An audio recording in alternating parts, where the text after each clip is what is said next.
Film में इस कदर वायलेंस और इस कदर अग्रेशन है कि पूरी तरीके से जब आप फिल्म देखकर लौटते हैं तो न सिर्फ कि आप एक खास समुदाय से नफरत करते हैं, उस समुदाय के जितने भी सिंबल्स हैं उनसे नफरत करते हैं, उनकी भाषा से, उनके रहन सहन से, उनके बिलीफ सिस्टम से, बल्कि आप किसी भी चीज से नफरत। फिल्म धुरंधर में साहसिक विषय और यथार्थवादी प्रस्तुति के कारण सराही जा रही है, लेकिन कुछ जाने पहचाने चेहरों द्वारा इसकी आलोचना भी की जा रही है। सवाल यह है कि क्या यह आलोचना फिल्म की गुणवत्ता को लेकर है या फिर एक तय वैचारिक सोच के समर्थन में दी गई प्रतिक्रिया है। देखिए, फिल्म की अगर बुनियादी सच्चाई की बात करें तो फिल्म पाकिस्तान पर केंद्रित है, इसलिए उसका फोकस भी वही रहेगा। इसे देखकर किसी को पाकिस्तान प्रेमी, पाकिस्तान ऑब्सेस्ड कहना ना तो तर्कसंगत है और ना ही ईमानदार बहस।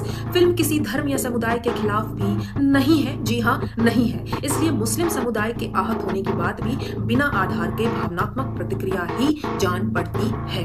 देखिए, ध्रुव राठी जी की अगर बात करें तो उन्होंने फिल्म में दिखाए गए हिंसा पर सवाल उठाया, लेकिन जब पहले कई हिंसक फिल्मों और सीरीज को यथार्थ और आर्ट कहा गया तब यही चिंता नजर नहीं आई। इससे यह सवाल उठता है कि हिंसा की नैतिकता विषय देखकर तय की जाती है या विचारधारा देखकर तय की जाती है। अरफा खानम शेरवानी ने फिल्म के कुछ हिस्सों को संवेदनशील बताया, लेकिन यह देखा गया कि जब भी कोई फिल्म राष्ट्र सुरक्षा या पाकिस्तान से जुड़ी सख्त सच्चाइयों को दिखाती है तो उसे तुरंत संवेदनशील बताकर संदेह के घेरे में डाल दिया जाता है। रवीश कुमार जैसे वरिष्ठ पत्रकार भी अक्सर ऐसे विषयों पर यह तर्क देते नजर आते हैं कि इस तरह की कहानियां समाज को बांट सकती है, लेकिन यहाँ भी वही सवाल उठता है, क्या सच्चाई दिखाना समाज को बांटना है या फिर सच्चाई से असहज होना?